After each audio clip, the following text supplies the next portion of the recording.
Hi friends, அனைவருக்கும் இனிய காலை வணக்கம். இன்று செவ்வாய்க்கிழமை. ஒரு சின்ன கதை. ஒரு வயசான தாத்தா பாட்டி இருக்காங்கன்னு வச்சு, அவங்க வந்து நகரத்தில் இருந்தவங்க, சிட்டியில் இருந்தவங்க. வேலைக்கு போனவர் ரிட்டையர்ட் ஆகிட்டார்.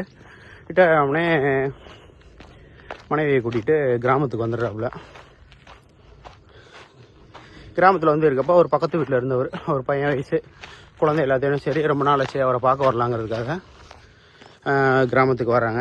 அந்த மாதிரி நல்ல வரவேற்பு, நல்ல உபசரிப்பு, குழந்தைகளை எல்லாத்தையும் நல்லா பார்க்க, தன்னோட பேரன் பேத்தி வந்தால் எப்படி இருப்பாங்களோ அந்த மாதிரி பார்த்துட்டு எல்லாமே பண்ணிக்கிட்டு இருக்காங்க. அப்போ வந்து பக்கத்து வீட்டுக்காரர் அவரை கவனிக்கிறாரு, அந்த ஐயாவை.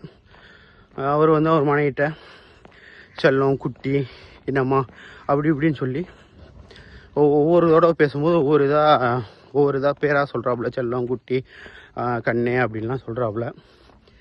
இது ஒரு ஆச்சரியமாகி போச்சு வந்தவருக்கு.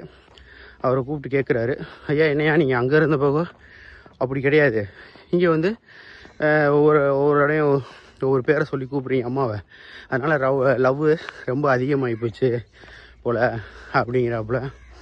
தம்பி அதெல்லாம் ஒன்றும் கிடையாது, வயசாயிருச்சுனால ஞாபகம் மறதி வந்து அதிகமாக போச்சு. அதை எப்படி சமாளிக்கிறது, போய் பேர் தெரியலன்னு சொல்ல முடியாது, அப்படி சொன்னால் தொலைஞ்சே போவான். அதனால் பேரை கூப்பிட முடியல. அதனால் வந்து இப்படி கண்ணே, செல்லம், மணியே இப்படி சொல்லி கூப்பிட்டுக்கிறேன் தம்பி அப்படிங்கிறாம. ஏங்க இதுக்கு போய் எதுக்கு இவ்வளோ யோசிக்கிறீங்க? அவங்கள்ட்ட கேட்டால் அவங்களே சொல்லிட்டு போயிட போகிறேன் அப்படின்னு அவர் சொல்கிறாப்புல. அது ஒன்றும் அப்படி கேட்குறது ஒன்றும் பிரச்சனை இல்லை தம்பி, கேட்டுடலாம்.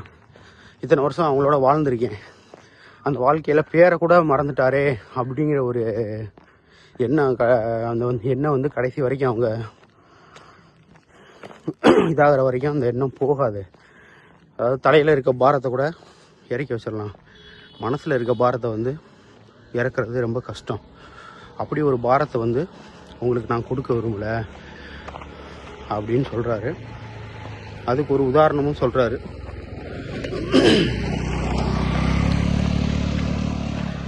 ஒரு கிளாஸ் தண்ணி எடுத்துங்க. ஒரு கிளாஸ் தண்ணி எடுத்து அதை கையில் இப்படி தாங்கினோம்னா கொஞ்சம் நேரம் தாங்கலாம். அதே 1 மணி நேரம் தாங்கினீங்கன்னா வலி எடுக்கும்.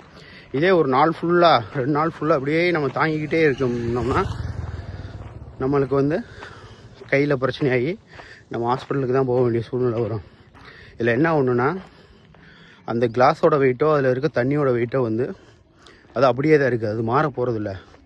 ஆனால் நம்ம அதை பிடிச்சிக்கிட்டு இருக்கோம் பார்த்தீங்களா, அந்த நேரம் தான் வந்து நம்மளுக்கு வலியை கொடுக்குது. அதே மாதிரி பிரச்சனைகளும் அதே மாதிரி தான். பிரச்சனைகள் கொஞ்சம் நேரம் யோசிக்கலாம், அதே யோசிங்கன்னா மனவலி கொடுத்துட்டே இருக்கும். அதை தொடர்ந்து அதையே யோசிச்சுக்கிட்டே இருந்தீங்கன்னா அது தாங்க முடியாத வழியை கொடுத்துடும். அதிலேருந்து நம்ம மீண்டு வர முடியாது. பிரச்சனைகளுக்கு தீர்வு காண வேண்டியதுதான். அந்த தீர்வு என்னன்னு சொல்லிட்டு பார்க்கணும் இல்லையா, அடுத்ததை நம்ம நோக்கி நகரணும். இப்போ டெய்லி அந்த பிரச்சனைகளை முடிச்சோமா இல்லை அதுக்கு உண்டான சொல்யூஷன் தேடலையோ அதை வந்து கொஞ்சம் நேரம் யோசிச்சுட்டு அதை அடுத்து தள்ளி வச்சிடணும். அதவே யோசிச்சுக்கிட்டு இருந்தோம்னா அடுத்து நம்மளுக்கு நிறைய வேலைகள் இருக்குது. நிறைய வேலைகள் மீது என்ன, இன்றைக்கி நீங்கள் தூக்க போனீங்கன்னா நாளைக்கு அதை விட ஒரு பெரிய பிரச்சனைகள் வந்து நம்மளை நோக்கி இருக்கும். அப்போ அந்த பிரச்சனையை பார்க்கணும்ல. அதனால் பிரச்சனைகள் தீர்வு தான். அந்த தீர்வை மட்டுமே நோக்கி போய்கிட்டு இருக்காமல் அடுத்ததை யோசிச்சோம்னா சிறப்பாக இருக்கும். ஏன்னா அடுத்து ஏகப்பட்ட பிரச்சனைகள் நம்மளுக்கு தொடர்ந்து காத்துக்கிட்டு இருக்குது. அதனால் வந்து பிரச்சனைகளை ரொம்ப சிந்திக்க வேணாம். Happy morning. தேங்க்யூ.